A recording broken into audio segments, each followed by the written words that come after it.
சமையல் மணக்க ருசிக்க அம்மா சமையல் மசாலா ஐட்டம்ஸ் ஊறுகாய் ஐட்டம்ஸ் நம்மக்கிட்ட கிடைக்குது. நீங்கள் கீழே வந்து நம்பர் கொடுக்குறேன், நம்பரில் காண்டாக்ட் பண்ணுங்கள். வணக்கம், நான் உங்கள் அம்மா சமையல் மீனாட்சி. இன்றைக்கி நம்ம தந்தூரி சிக்கன் கிரேவி தான் பார்க்க போகிறோம். அது என்ன தந்தூரி சிக்கன் கிரேவி? நம்ம தந்தூரி வந்து செஞ்சுட்டு மீந்துருச்சு அப்படின்னாக்கா டக்குன்னு அது ஒரு கிரேவியாக மாற்றிக்கலாம். நான் வந்து இன்றைக்கி தந்தூரி கடையில் தான் வாங்கியிருக்கேன். இல்லை வீட்லேயே நம்ம ரெடி பண்ணியும் பண்ணலாம். அந்த மாதிரி பண்ணும்போதும் நல்லாயிருக்கும். வாங்க தந்தூரி சிக்கன் கிரேவி எப்படி பண்ணுறதுன்னு பார்க்கலாம்.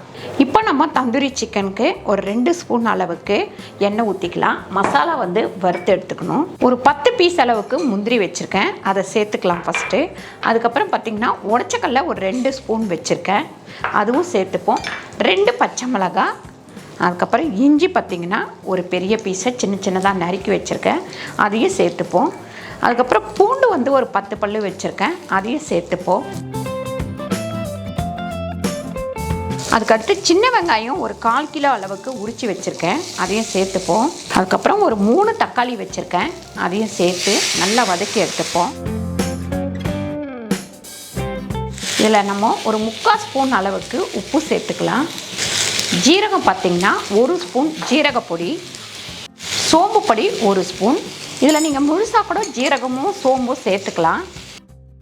இதெல்லாம் சேர்த்ததுக்கப்புறம் கொஞ்சம் நல்லா வதக்கிடுவோம். வெறும் மிளகாத்தூள் ஒரு 2 ஸ்பூன் சேர்த்துக்கலாம். மஞ்சத்தூள் ஒரு 1/4 டீஸ்பூன் சேர்த்துக்கலாம்.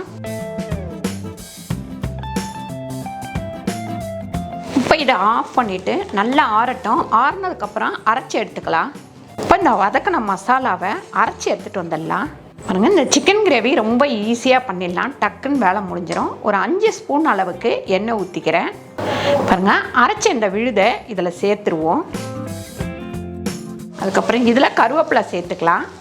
இந்த மசாலா இதில் எண்ணெயில் சேர்த்த உடனே செம்ம டேஸ்ட்டாக இருக்கும். அந்த வாசனையே வந்து நமக்கு நல்லாயிருக்கும்.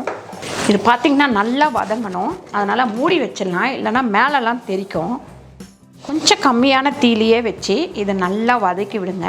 ஏன்னா ரொம்ப அதிகமாக வச்சிங்க அப்படின்னா டக்குன்னு மூடிடுங்க, நல்லா வந்து கொதித்து மேலெல்லாம் வந்து செதுரும். அதனால் இன்னும் கொஞ்சம் நேரம் கொதிக்கட்டும்.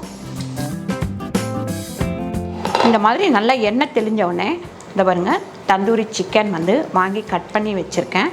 இதை அப்படியே இவ்வளோ பெரிய பீஸாக போடுங்க. இல்லை உங்களுக்கு வேணாம் சின்ன சின்ன பீஸாக போடணும் அப்படின்னா சின்ன சின்ன பீஸாக நீங்கள் போட்டுக்கோங்க.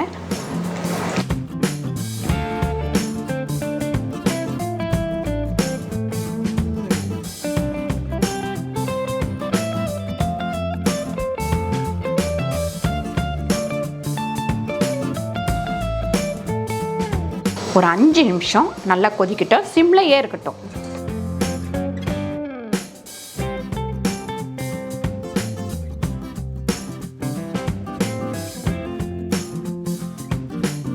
பாருங்க, சூப்பரான தந்தூரி சிக்கன் கிரேவி ரெடி ஆயிடுச்சு. அப்படியே பார்க்கும்போதே உங்களுக்கு நாக்கு ஊறும். ஏன்னு கேட்டிங்கன்னா அவ்வளோ ஒரு கலர்ஃபுல்லாக அழகாக இருக்குது. டேஸ்ட்டும் வந்து ரொம்ப நல்லாயிருக்கும், டிஃப்ரெண்ட்டாகவும் இருக்கும். இதுக்கு பார்த்திங்கன்னா நானு சப்பாத்தி இதெல்லாம் வச்சு சாப்பிடும் போது அவ்வளோ ஒரு டேஸ்ட்டாக இருக்கும். பரோட்டாக்கும் நல்லாயிருக்கும். இப்போ அடுப்பை ஆஃப் பண்ணிவிட்டு வேறு ஒரு பாத்திரத்தில் மாற்றி வச்சிடலாம்.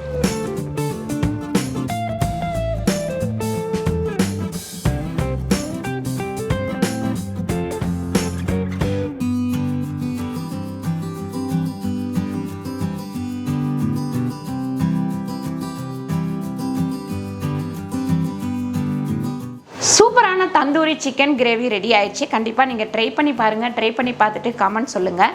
இந்த வீடியோ உங்களுக்கு பிடிச்சிருந்தா லைக் பண்ணுங்கள், ஷேர் பண்ணுங்கள், சப்ஸ்கிரைப் பண்ணுங்கள், ஃபேஸ்புக்கில் ஷேர் பண்ணுங்கள், மறக்காமல் கமெண்ட் பண்ணுங்கள். நன்றி, வணக்கம்.